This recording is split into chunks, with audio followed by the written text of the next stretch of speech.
So we start today's class with practical question number 40. Okay. In this, various accounts have to be prepared before starting cash flow, because the additional information regarding the assets is given. Depreciation charged on plant is 30,000 and building it is 50,000.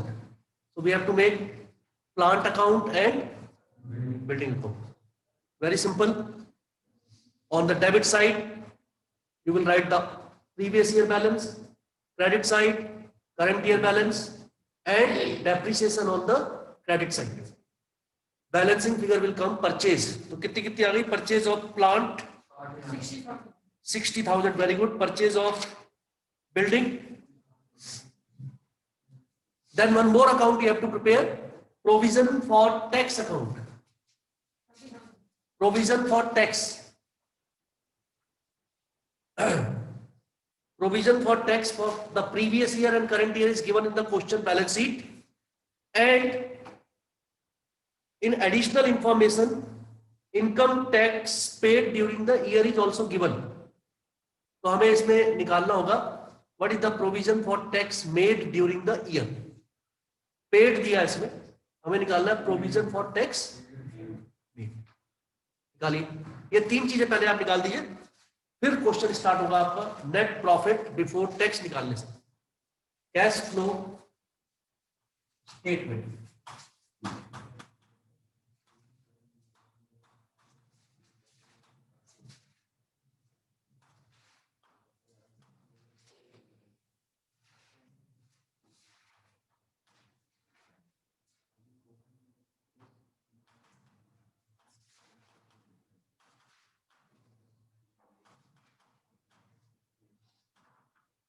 Net profit before tax.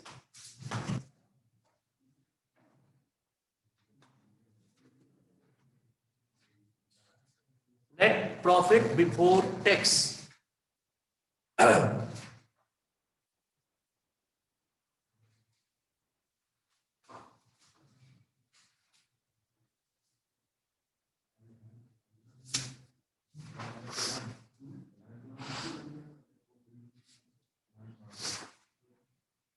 Reserve and surplus में difference देखिए, 1,52,000 minus 50,000. 1,52,000 net profit before tax में यहीं पर निकाल रहा हूं. You can take out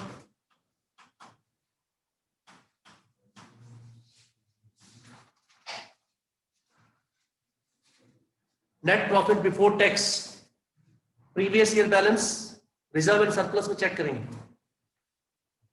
1,52,50 हो गया 1,02,000. और प्रोविजन फॉर टैक्स आपने भी निकाला होगा, अकाउंट बनाया उसका, मेक द अकाउंट, वहां से आएगा current year provision. Current year provision for tax,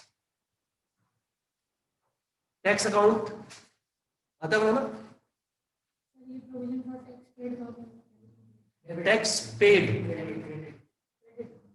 provision for tax made and paid.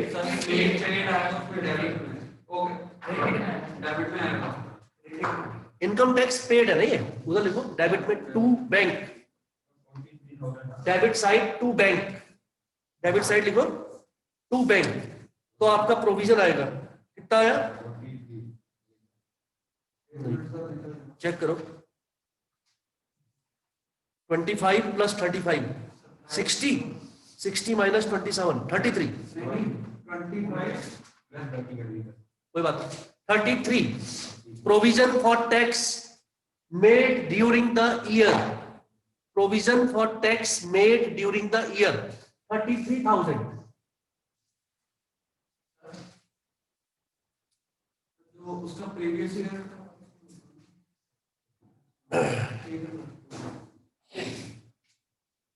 भाई क्रेडिट साइड में लिखा तुमने by balance brought down 27, debit side में टू बैलेंस कैरिड डाउन 35 और उसमें 25 ऐड किया 60.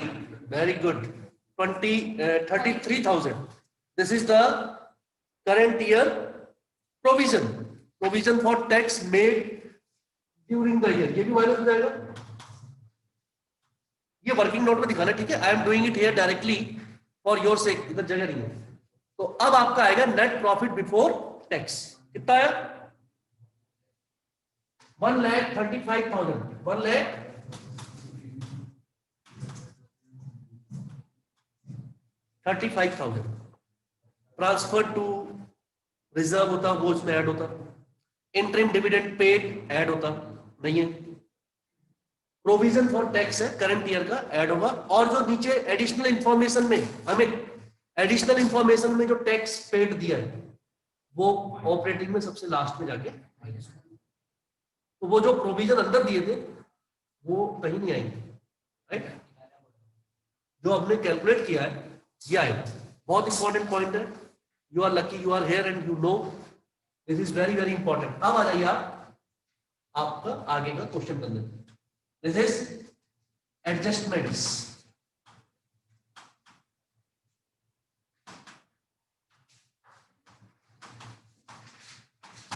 बताइए आपको क्या क्या ऐड होता है? डेप्रिसिएशन है, depreciation on plant, depreciation on building, depreciation on plant, depreciation on today operating activity के सारे आइटम इसमें ज्यादातर आएंगे। प्लांट पे था 30 और बिल्डिंग पे 50।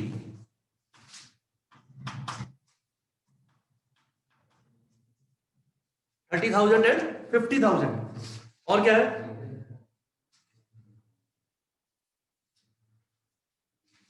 Intangible asset. देखो इनटेंजिबल असेट 30 से 20 हो गई। इनटेंजिबल असेट 30 से 20 यानी कि राइट ऑफ। इनटेंजिबल असेट क्या होती है? इनटेंजिबल असेट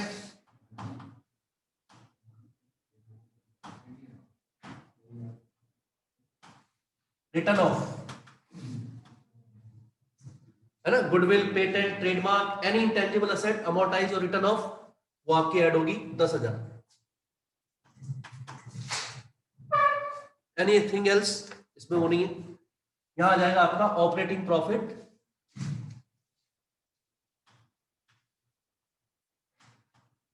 प्रॉफिट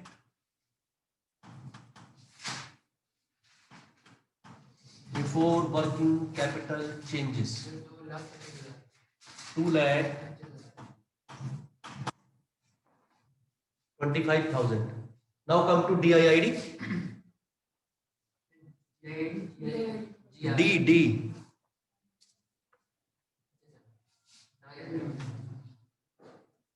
एड और लेस, देख लो उसमें पहले। करंट असेट्स जो है इंक्रीज हो रही है। कौन कौन सी? Trade receivable and stock. Trade receivable भी इंक्रीज हो रहा है, स्टॉक भी इंक्रीज हो रहा है। असेट इंक्रीज होने में क्या होती है? लेस।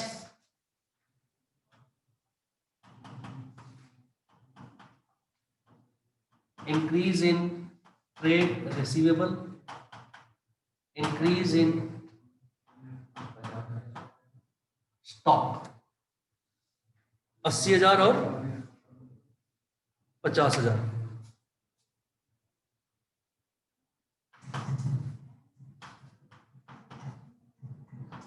दोनों क्या हो रही है? Minus assets. इसके बाद है आपकी लायबिलिटी। लायबिलिटी भी डिक्रीज हो रही है। ट्रेड पेबल्स मिल गया। डिक्रीज इन ट्रेड पेबल्स, वो भी माइनस होता है।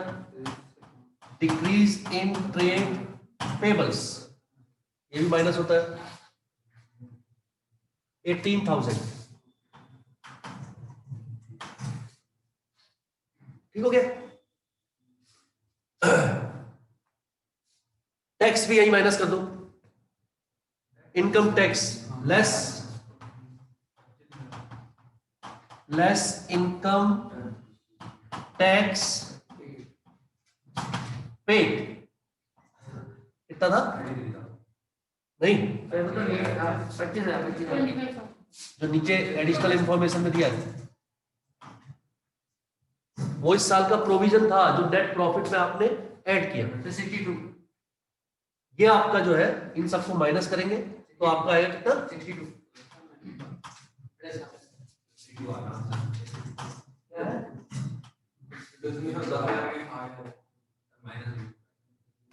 कोई बात नहीं,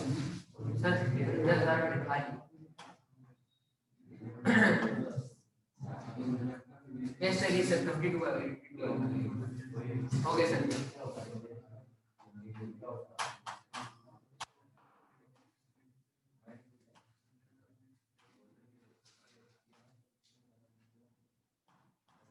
net cash flow from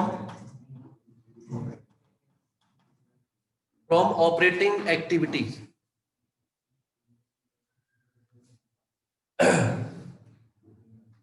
net cash flow from operating activity आपका आ गया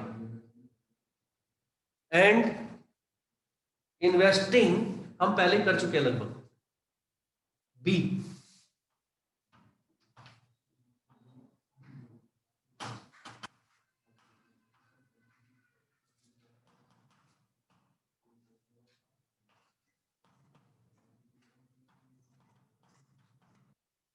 cash flow from investing activity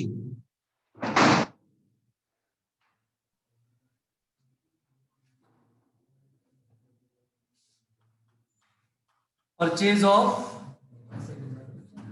building 30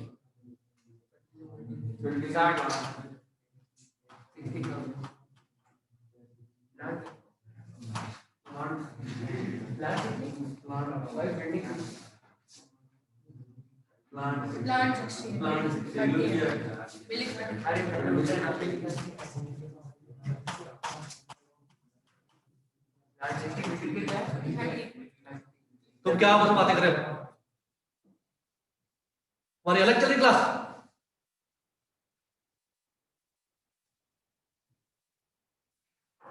ये we have already calculated by account by preparing accounts, plant account and building account we have already prepared, and directly now we can write here purchase of plant and purchase of building. तो ये हो गया आपका 90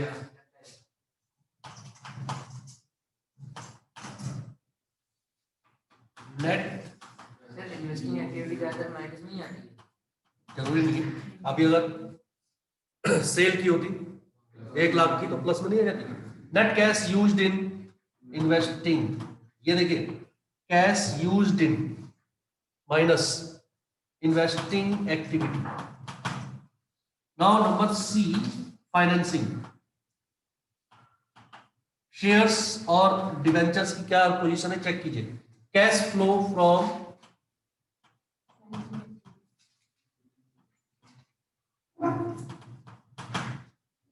cash flow from financing activity. Share capital देखिए 2,50,000 से बढ़ के हो गई 2,90,000। 40,000 इट मींस इशू। देखिए वहां पर issue of share capital, proceeds from the issue of share capital कितने पैसे आ गए?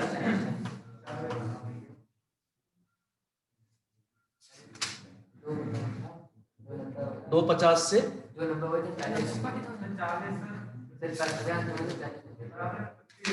सॉरी 40,000 हो गया।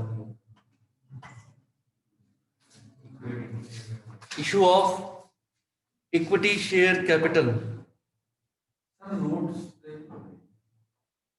और प्रीफरेंस शेयर कैपिटल भी तो है बेटा। हाँ सर, उसमें 50,000 होगा इक्विटी शेयर कैपिटल है। 250 इक्विटी शेयर कैपिटल 2 लाख से 2,50,000 हुई है और प्रीफरेंस शेयर कैपिटल जो है 50 से 40 हुई है, 10 हुई है कम। तो यहाँ पर एक्चुअल में ये अलग अलग दिखाना पड़ेगा ना, अलग अलग। नोट्स की तरह। गए तभी बात हो जाएगी ना सर 50,000 की।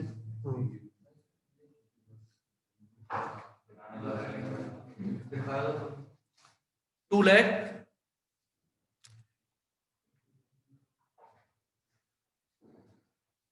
और दूसरा क्या है? प्रीफरेंस शेयर कैपिटल क्या हो गई है? रिडम्पशन।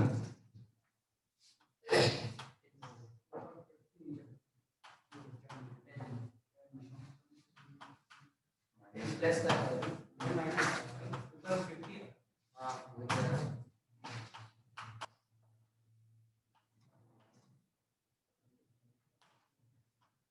ठीक हो गया? 50,000 के इक्विटी शेयर कैपिटल बढ़ गए and preference share capital redeem हो गए। तो आप दिखाएंगे क्या हुआ यहाँ पर? 40 प्लस का cash flow net capital from financing activity.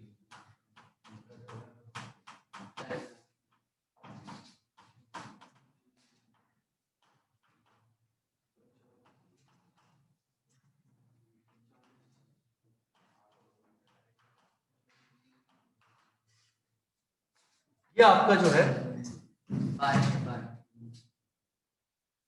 आप लिखेंगे 52 प्लस 40 92 12 या 22 है? 12 या 22 होगा 12 या 22 होगा मतलब 12 या 22 बड़ी जल्दी वाली कैलकुलेशन वो हो रही है। 52 प्लस 40 कितना होता है? 92। सॉरी सर 2012 कैश फ्लो ये काफी टाइम हो गया ना, बहुत टाइम से दूर रहे हो, साल भर सही रहे होते तो भी करोड़ों की कैलकुलेशन भी सही होती। पर cash flow from activities operations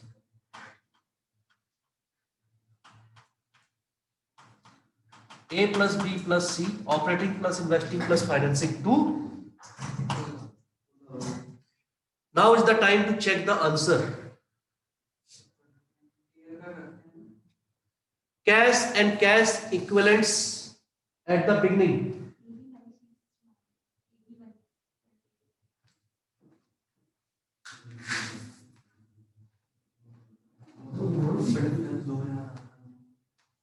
Now check cash and cash equivalent at the beginning दिया है 15,000 प्लस 2,000 आपका आ गया। Cash and cash equivalent at the end 17,000 आना चाहिए, वो उसमें होना चाहिए बैलेंस शीट में। And you have done it correctly. यहां पर आप लिखेंगे cash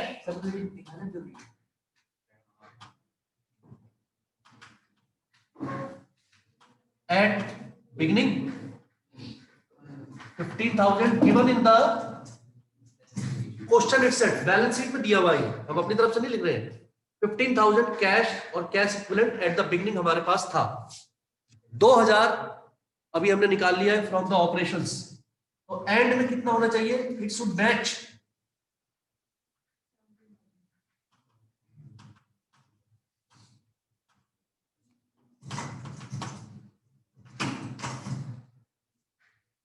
It should match with the balance sheet. 2,000 plus 15 comes to 17. If you can understand कि what is done in the question from the beginning till the end, कौन सी चीज कहां से आई है, कैसे हमने टैक्स अकाउंट बनाया, out of these asset account and tax account can also be there in the exam. कोई ना कोई जरूर होता है उसमें यार, either tax account होता है, asset account होता है, if not so simple तो asset account में जो है आपका बाकी चीजें भी होंगी। You may have to prepare accumulated depreciation account also. Okay, so it was a very good question, question number 40. और if you have understood it completely, it means आपको 50% लगभग चैप्टर आ चुका है।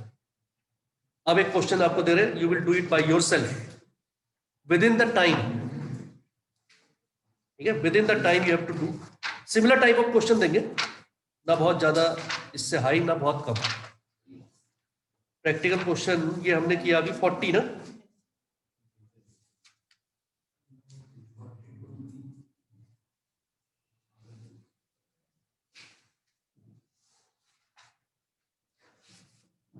क्या इसके तुरंत बाद आपका ये वाला क्वेश्चन है उसमें, तरुण फैशंस, यही कर दो और उस पर इंपॉर्टेंट टिक लगा लो। इसको मॉडल क्वेश्चन मान लीजिए आप अपना, जब भी कोई क्वेश्चन करें इसी लेवल का करें, एग्जाम में आप फेल नहीं होंगे, वहां जो क्वेश्चन आएगा वो आप कर लेंगे। ये मॉडल क्वेश्चन मान लीजिए, neither it is too much nor it is too less. इसमें भी आपके अकाउंट बनेंगे कई, काफी सारी एडिशनल इंफॉर्मेशन दे रखी है इसमें भी। बिल्डिंग अकाउंट बनेगा, प्लांट एंड मशीनरी अकाउंट बनेगा, प्रोविजन फॉर टैक्स अकाउंट भी बनेगा इसमें। इसमें आपका गुडविल जो है वो इंक्रीज है, देखिए देख रहे हो, अभी तक आप देख रहे थे goodwill was getting amortised, return of, ये इंक्रीज है। So it will not be shown in operating activity, it will be shown in investing activity. Purchase of goodwill लिखेंगे वहां पर, क्या लिखेंगे, purchase of goodwill. Very good point है। और debentures वगैरह रिडीम हुए कब हुए वो देखना है आपने। डिविडेंड की पेमेंट है, तो स्टार्ट डूइंग।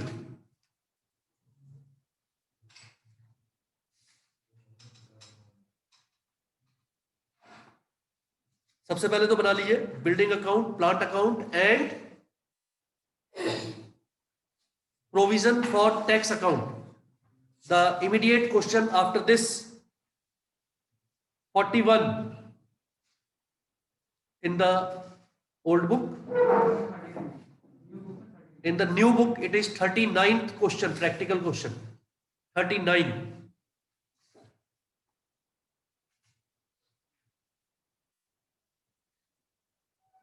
तीनों अकाउंट पहले जो है separately you make it, and the practical question of this level is likely to be asked in the exam also. All the accounts to be prepared so that investing activities के लिए assets आ जाए। Provision for tax also पहले बनाना पड़ेगा, because net profit before tax निकालने के लिए आपको जरूरत पड़ेगी Provision for current year वाले। Similar type of question है, बस थोड़े से आइटम्स इसमें ज्यादा है। That's all for today. Tomorrow we will solve another practical question. Thank you.